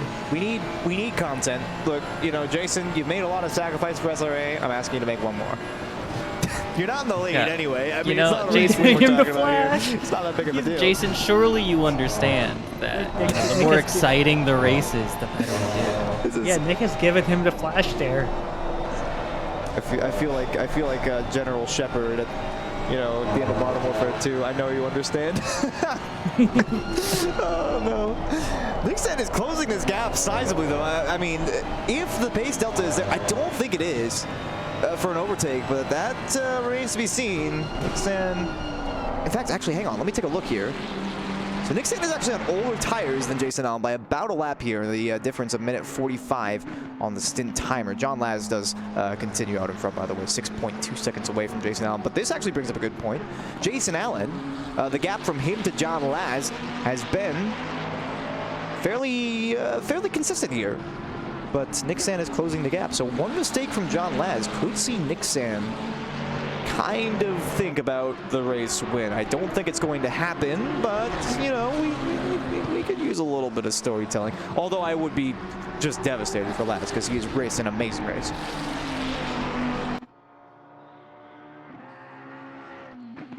And this guy told me not to get distracted with John Latz in qualifying. There we go. Exit T1, big slipstream here for Nick Sand, and actually had a much better turn one than Jason Allen did. Jason Allen who appears to be a little bit afraid of the apex curving there through the S's. Nick is tugging behind the slipstream. He's like ducking in and out. He is in his toe off the Ferrari as Jason goes to the outside. Is Nick gonna try down to the inside? No, he just leans twice. There was no overlap at all. As you know what? He should have committed. If Jason died, he dies. Oh, Nick Sand actually running out very wide there on the outer loop. Ivan McCrode does make up a little bit of time there to the car in front. 1.5 seconds now. Did lose a decent bit. Speaking of losing time, Jason Allen, I think the gap to the lead now opened up by about 7/10 just on the one corner. The bus stop came there, so both Nick Sand and Jason Allen losing out sizably from that little bit of a battle, but I think Jason Allen is okay with that. That's just playing into the hands of John Latz. He gets an even bigger gap, and he can now. I wonder if he's toned down his pace now, just bringing it to close. Tires, yeah. He's got the overwhelming lead here of 6.5 seconds, which given how close the qualifying is, it's such a huge gap. Giving a lot of airtime to these drivers. My apologies for everybody else down the field who's not seeing anything. So let's actually take just a quick inventory of what's going on so far. So starting at the top, obviously, John Latz up one position with a spectacular overtake against Ericsson early on in the race and has kind of just raced to perfection since then. Jason Allen is up 6 positions right now in P2, battling Nick Sand, who is actually right where he started. By looking for a move to be completed here. Ivan McCrode can't complain about this race in P4 just off the podium with podium potential in sight, but up 7 positions. Behind him is Ericsson, who has not had a famous race, down 4. Brian Ryder in 6, up 6. 9 positions gained for Paula Hartman in 7th. Roy K is only up 2, but still in the top 10 is a quality result. Mueller up 26 positions in our biggest gainer of the race presently, and I think it's going to stay that way in the 39 Ferrari. Down there in 9th. Rounding out our top 10 is Donovan Colton, down 6, down 5 for Logan Schaefer, down 7 for 𝐂𝐨𝐲𝐬, all who have had an incident in this race that has caused them some sizable mental distress. Nico with the drive-through penalty for what we believe is speeding in the pit lane. 𝐓𝐿𝐷 obviously being bumped by Ericsson, and Logan Schaefer going side by side through the bus stop with the same driver that had the incident with 𝐷𝐿𝐷. A little bit nebulous on who was to blame for that one, but the results are the results, no matter. Yeah, I mean, Mueller is unquestionably the greatest gainer in this race. I think he must have been behind the crash that happened lap 1. I guess 26th place, he was probably in the middle of it, which makes that position pretty incredible. He's up 26 and in 9th right now, so started from 35th. Started 35th, yeah, so he would have been either involved in it or behind it. It's just the biggest penis Mueller position game in the history of us. Nick Sand gets a bit out of shape there. I don't think there's anything going to come out of it. The real question is whether or not the blue flag gets out of the way. I think that's 𝐓𝐿𝐷 pulls off to the side. Will he stay out to the side? He does let Nick Sand by, I think, recognizing that there's a little bit of a battle going on there. In fact, one of the only battles down the field, although now I say it, Brian Anderson has closed up a little bit to the back of Austin White's cover. So a slight battle here. It's the Mustang versus Lexus. Low. Who would have imagined? The two cars that seem to be incredibly powerful at the circuit today, neither of which is on the podium, I might add, but still. Yeah, I thought this battle was going to be having further up for sure. Yes, I agree. I'm a bit surprised to see Velas so far down the order. He's actually down 2 positions, but even only qualifying in 15th is a bit surprising to me. He's a quick driver. He's got the purple lap, as I mentioned before. That still has not improved to 144.4. I don't think it's going to come down a whole lot further. Although now I'm thinking about it, even discussing as Nick Sand actually loses some time here in Sector 3. I think that my fastest tires start to die. Yeah, my Maybe fastest pushed lap too much. of season 11 Watkins in the Mustang was a 144 flat. So it's a bit curious that we haven't seen much faster considering the qualifying times. Considering that there was a lot of battling happening in the first opening stint and then the drivers a little early, I assume that now the tires are starting to fall off the course now. Because, you know, for some drivers, it has been more than half an hour since they quit. That is true. In fact, let's actually talk about that, because that's going to be a unique qualifying circumstance. For instance, Kurt LeMay running down in 18th right now, 43 minutes on his stint. In fact, Michael Jeffries, Ian Byron, Boardman, 𝐲𝐻�ousen, and Schwartz all running vaguely in order further down the list on about 43-minute old tires right now. I believe these are the lap 1 pit stops. Yeah, these are lap. Looking at the replay, I believe the blue Mustang that I was talking about is probably Byron, who was one of the cars, the first car to get involved from this incident. I don't know if he was the one accosted or he was the victim of it. We'll surely be checking the replay. I think many people will be seeing that replay. That is gonna get, that is, it's already been clipped. It was already up there and it has been pinned in the D2 chat by Martin. Depending on who gets shamed by Martin. Yeah, this is, we already had a whole couple passes come out of the incident that happened at Watkins Glen. We don't want another. Don't we? Thinking about this for a second. Which one came out of the Glen? It's been campus. That was after the last Glen race?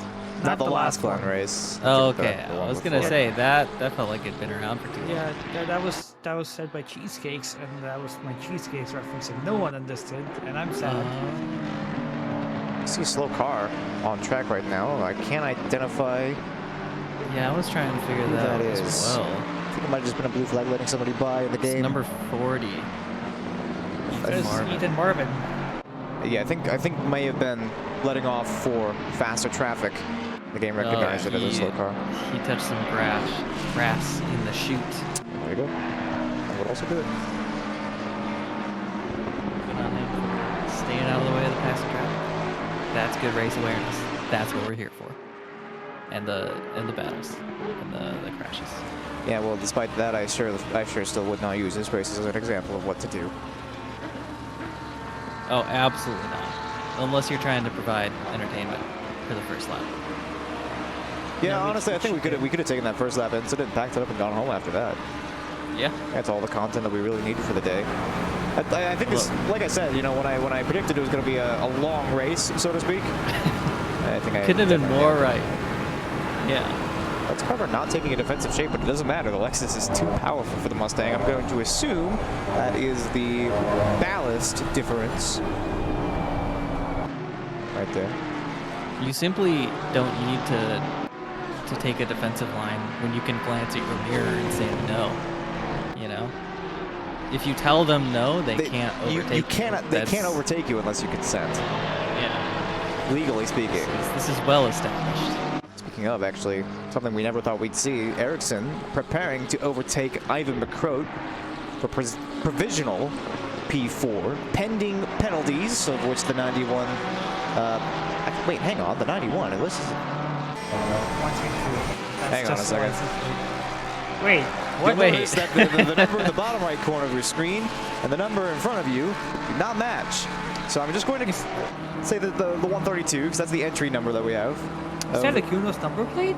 I don't think it is. No, it doesn't look like it, so... They took a Kuno's license plate, or number plate, and placed it on the skin. Why? You can just issue it I'm unsure of the legality of that livery. Yeah, we're gonna have to. Maybe Ericsson will get a penalty for misleading livery. When Scarlet gets out of shape there, he's gonna get... Trying to keep an eye on two battles at once. We had the entire race, it seems like, where there were no battles going on, and suddenly now we've got two gaps that are within like 2/10 of each other. Never mind, Lexus is still faster in the straight line. Even with the slipstream, it's falling directly behind. Bob team, take notes. What's going on here? I like that you can bob the straight line speed of a Lexus. Somebody check for me. Somebody check the bops for this week and let me know.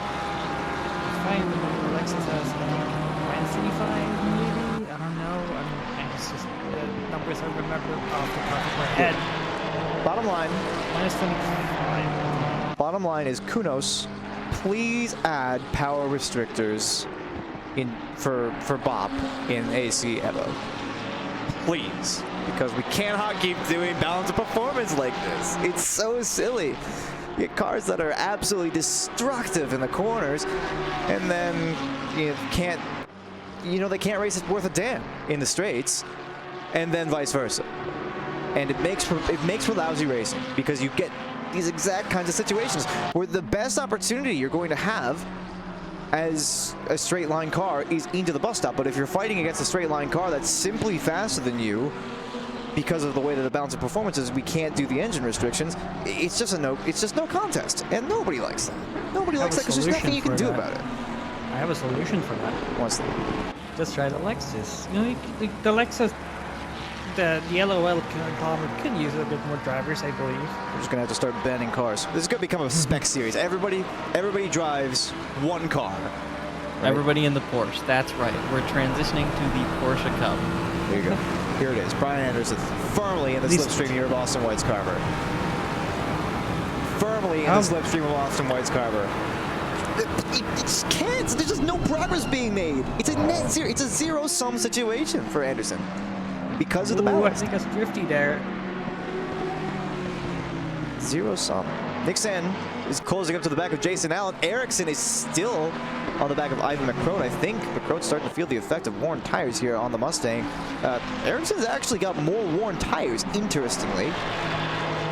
Nick Schwartz has just lost position to Kraus. I think that's must have been a bit of an error. The gap now 3 or so seconds, but this is the one to look for. People in the chat were saying that Jason Allen P2 might mark the end of times, but that is not yet set in stone. 5 minutes and 45 seconds until we can finally leave this hell. I'm sure that we would have seen a red flag in any real racing scenario. we'd still probably be under red flag conditions if that lap would happen at a real racetrack. We'd still be picking up pieces of carbon fiber. We'd still be repairing the barrier. But the SRA marshals are so fast that, you know, everything got cleared up in a matter of nanoseconds. You just like, if you want a car to disappear, just, you know, just snap your fingers and whoosh, the car is gone. Anderson and 𝐲𝐽𝐻𝐺, turn one again. 𝐕𝐵LZ is behind us actually. So the Lamborghini can catch in the corners, and it is indeed doing so. One more time around the deadly ring, through the S's. One more time. Brian Anderson firmly in the slipstream of Austin 𝐲𝐽𝐻𝐺, and it does not look like much progress is being made. Ericsson is also 1/10 behind McCrow. There's just nothing in it. You can't do anything. This is exactly what we're talking about. Ericsson and McCrow going at it. Ericsson thinking about a time up the inside here and does not make it happen. Wise choice, I think, to back out of that one. And McCrow is going to stay ahead of that one. But Anderson and 𝐲𝐻𝐻𝐺, towards the chute. Anderson's going to have a look here up the inside of the Lexus and just about gets the move done. The 22 is not done yet, though. 𝐲𝐻𝐻𝐺 most likely going to be thinking about into the toe, but the gap is too great. And finally, the Mustang is firmly ahead. Ericsson going for it on the main straight here in towards turn one against McCrow. The Mustang goes a little bit wide, cautiously speaking. The 277 is going to win the power battle, but the 132 machine, that 992 up the inside of the first S, will have the advantage, at least for now. Honestly, it's the case for both of these battles that the car behind just absolutely had to go for something risky. And they both made it work on the same lap. Looks like that's going to stay in order. Nicsan is still threatening Jason Allen here. One mistake is going to cost him a lot. It's really heating up here in the closing minutes of the race. Thank goodness for that, because we have been starved for action for quite a while. Jason Allen a little bit wide here in the chutes. Looks like the gap has opened up between McCrow and Ericsson after that overtake was made. Artem and Krojcik are starting to have a battle for P13. 𝐲𝐻𝐻𝐺 behind Brian Anderson, with 𝐕𝐵LZ just behind. And we don't really know how that's going to play out. The Mustang couldn't overpower the Lexus in the straight, but now it's the Lexus' turn to try and to give a little bit of a challenge to the Ford. And I don't think Austin's going to have it, but you can see that the gap is closing. So if he has a little bit of a smaller gap on the next lap, it could still be a return move for 𝐲𝐻𝐻𝐺. Oh dear. And Anderson, oh, that's Matt Artem, who just had a big moment there. Apparently, I'm going to see if I can take this one back. And here's Artem on the exit of the bus stop chicane. Oh, that's a lot of the curve. Oh dear. That was so close. He's nearly right across the track into Anderson there. Yeah, That's had to take unfortunate action too. For someone who's had a pretty decent race, all things considered. I mean, he started in the pit lane, yet didn't manage to avoid the opening lap incident. Oh, Michael Jeffries also died. Coach said. Yeah, he had a bit of a moment. I'm not going to take any more replays. Last time I think I had a memory error, which might have been related to taking the replay too many times. So we're going to make that the end of that. Jeffries and Boardman. Now what did you forget? Bit of a gap. I think this next, so this should be, I believe, the penultimate lap of the race. This looks like a decent opportunity for Nicsan if he goes late on the brakes on the inside. He does not, though. The Ferrari of Jason Allen will stay ahead. That's a big mistake, actually, from Nicsan. The gap's going to open up quite a bit. The 612. Dirty air messing with Nicsan's line. I didn't look like it. It looked like he was actually on quite an optimal line there, all things considered, and maybe was playing it a little bit more cautiously than he needed to. But John Laz, coming up here to finish what will definitely be the penultimate lap of the race. He's just had a stellar time. I've said it a couple of times now this stream. He hasn't seen much airtime, but he hasn't needed it.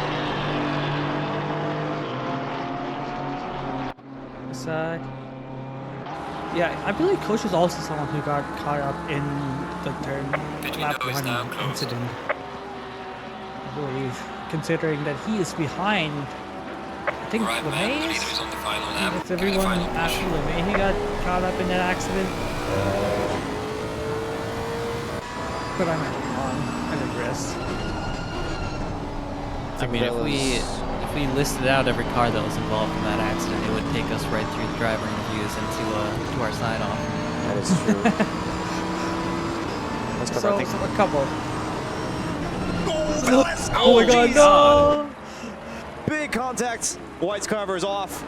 He's gonna have to wait to rejoin two. That's positions down for 𝐲𝐻𝐺. My brother, you have to be more patient than that. I saw the opportunity, but that just was not the play. Roy K through the S's. Thankfully, 𝐲𝐻𝐺 is back on track now, but I think he's down 2 or 3 positions from that one. This is K on the outside of Mueller, and will just try to stick it up, but not quite there. It bails out of it. The 163 is around actually ahead. Hang on. The 163, oh, that's Higgs, who's still running very, very far down the order. Oh my goodness. Higgs back on track.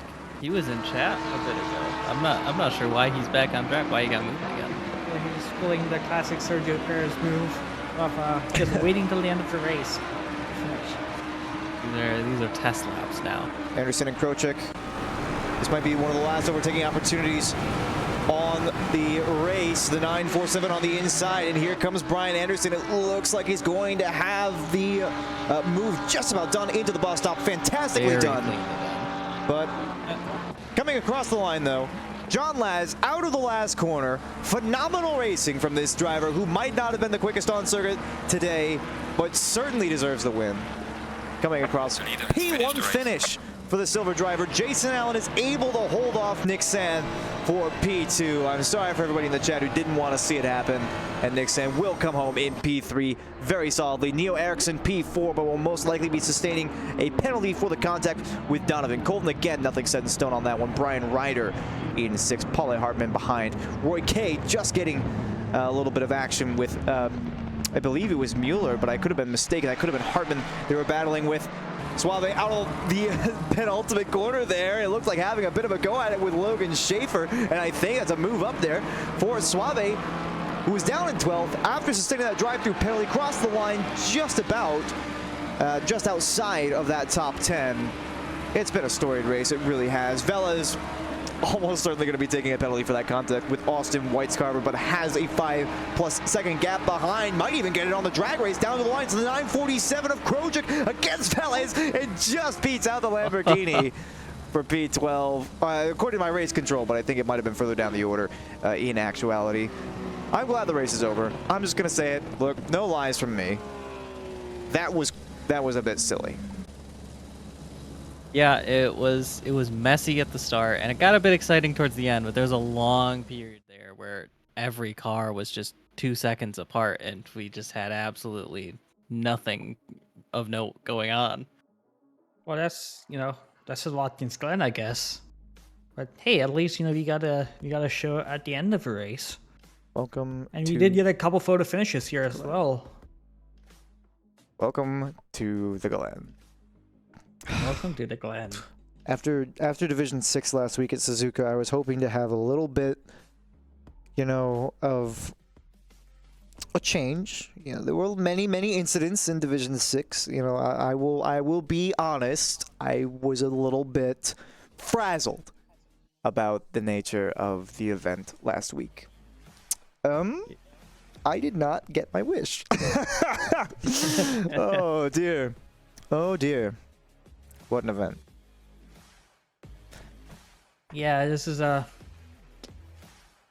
definitely a Watkins Glen race of all times.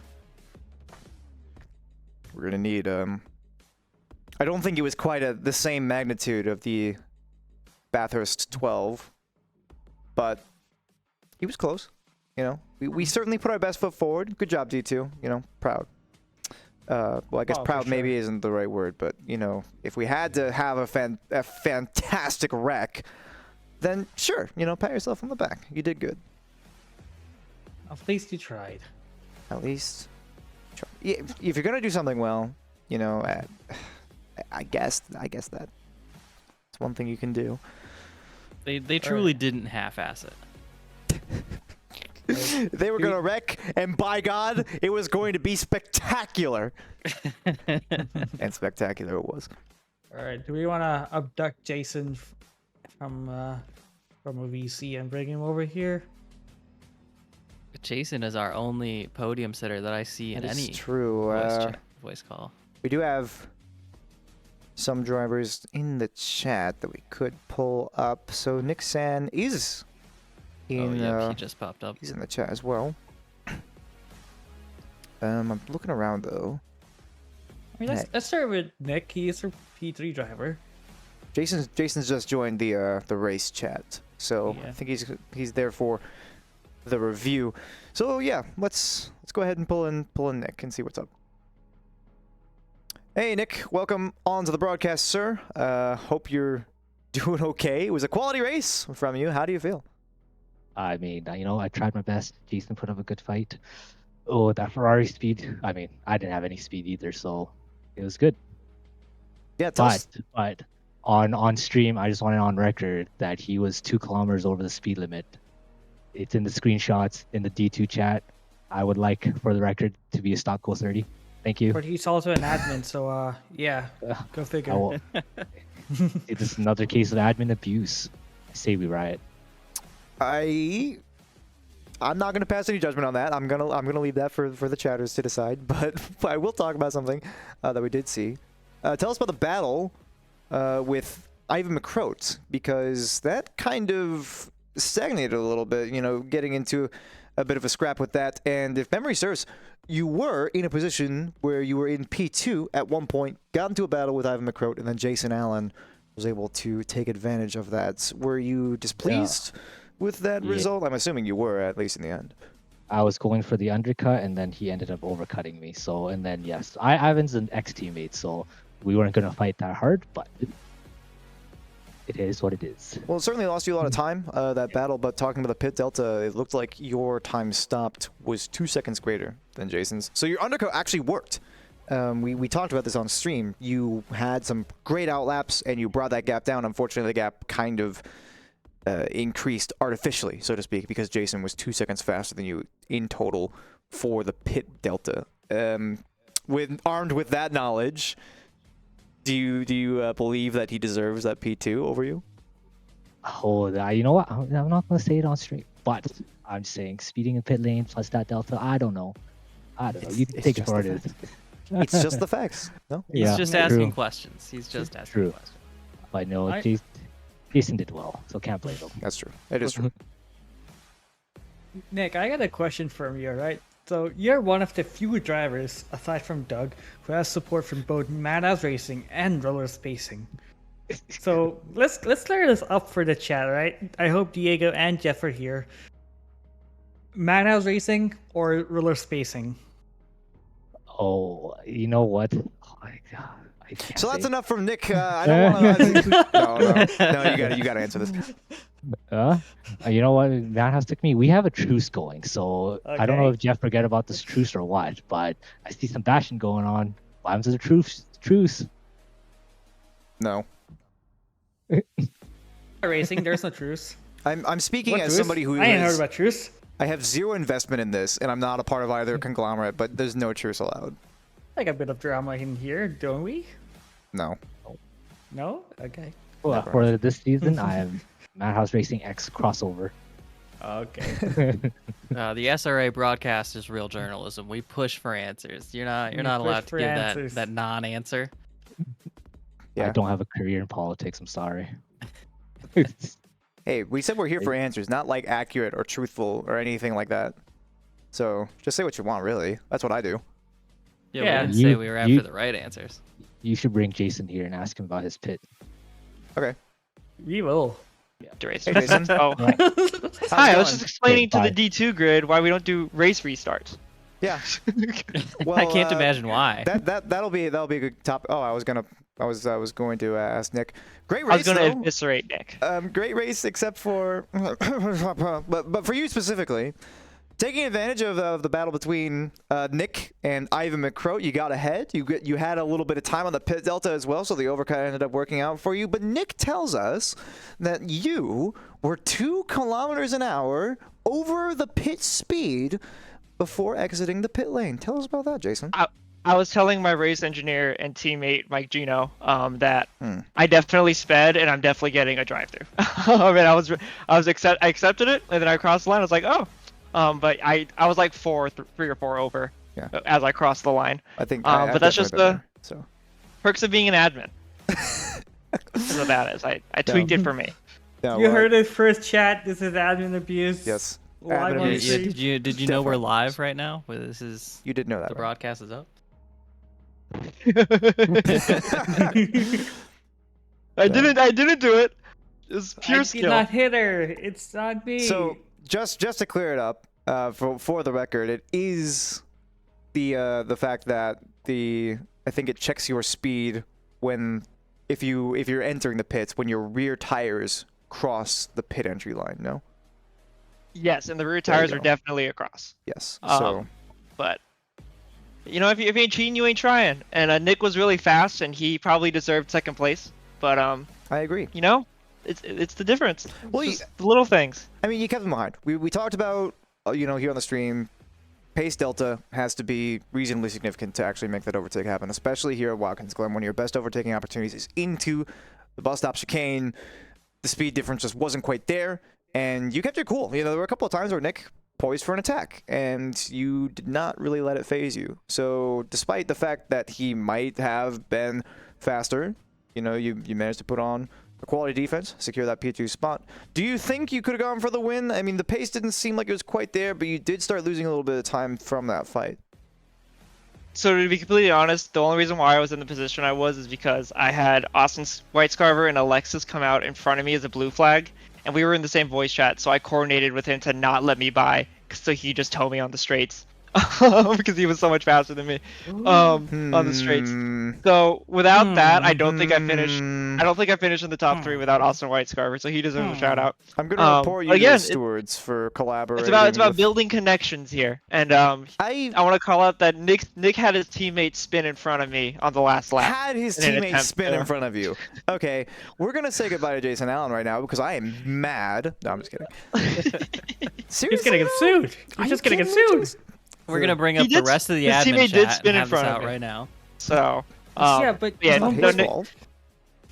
John Labs deserves a lot of credit. He's a really good driver. I raced with him last week. He's really fast. He deserves it. And I deserve to finish in front of Nick, I think. So that's my closing I statement. deserve to finish in front of Nick. That's humble. Well, thanks Deserve. for joining us, Jason. We appreciate it. Yes, and we'll see you guys in three weeks. Happy New Cheers. Year. 3 weeks. Wait, yeah, hang on. So it's No races next week or the week after.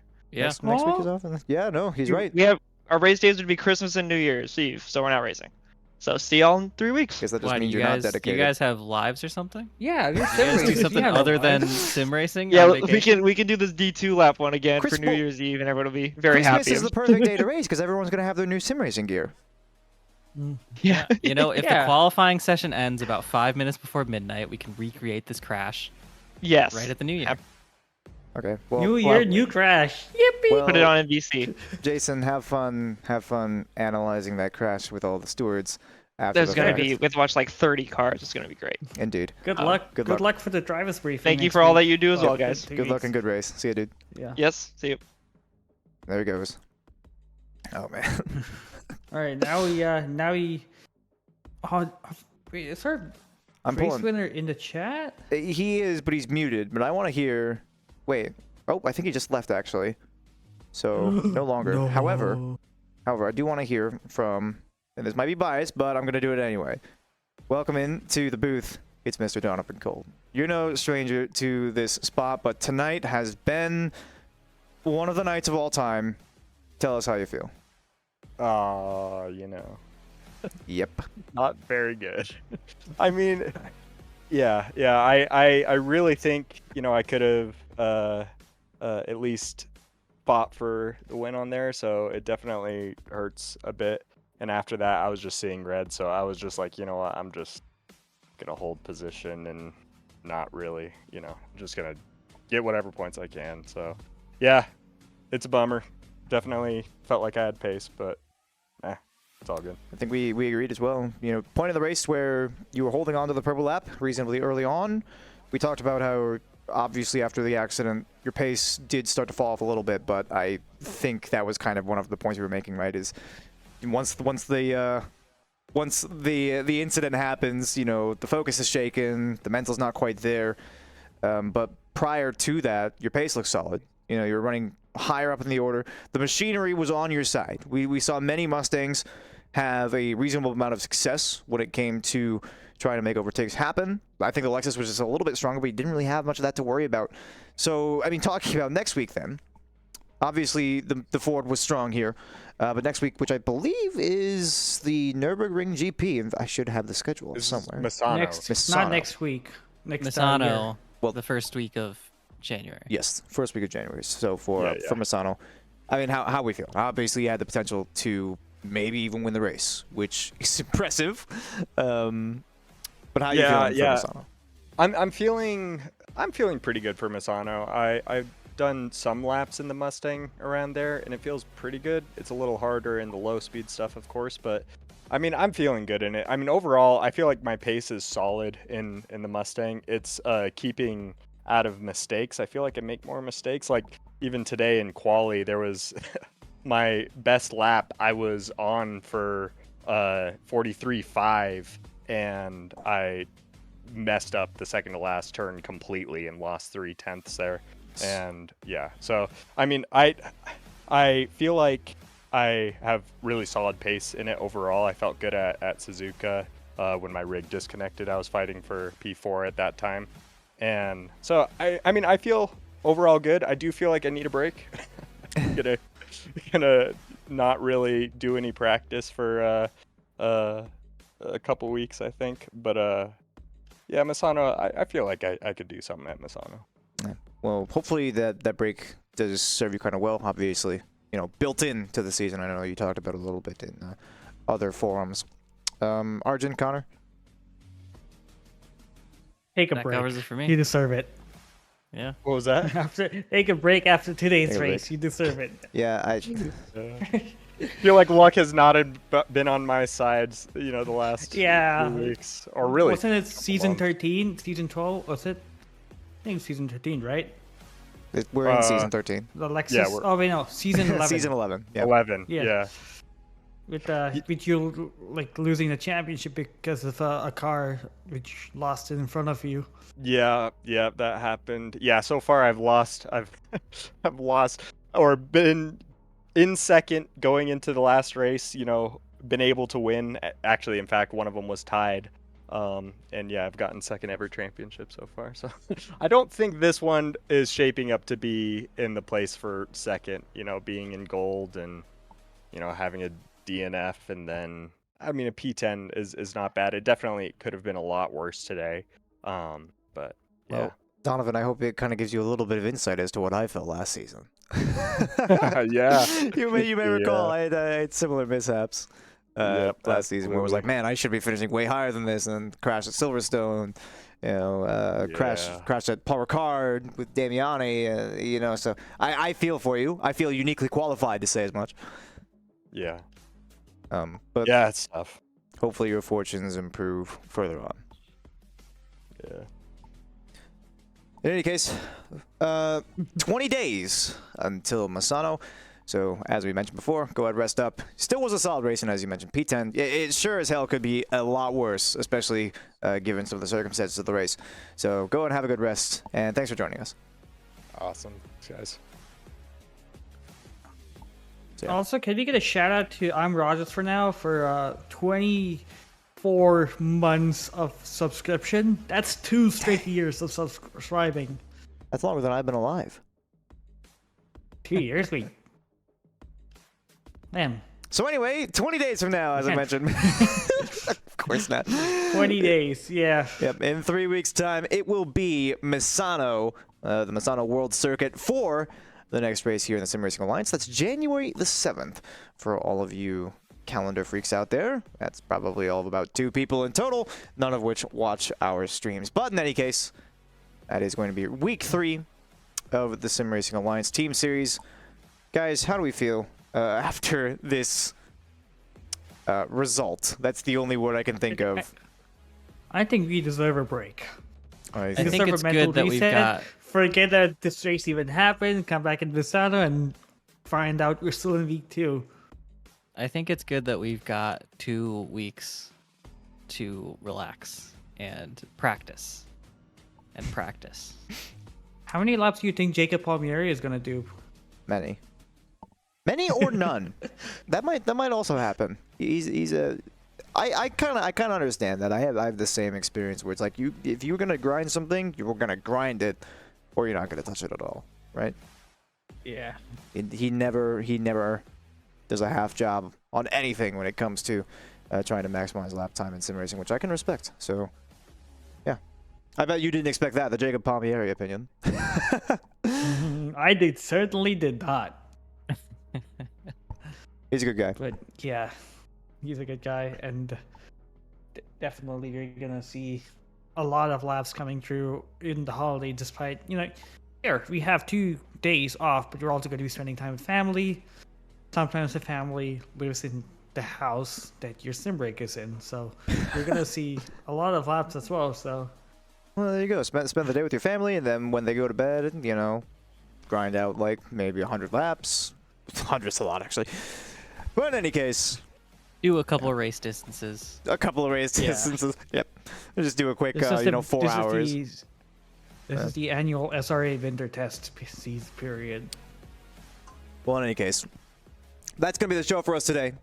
Thanks for joining us, everybody. Again, in 3 weeks' time, as January 7th is going to be week 3 of the Team Series. Divisions 1, 3, and 5 on Tuesday. Divisions 2, 4, and 6 on Wednesday.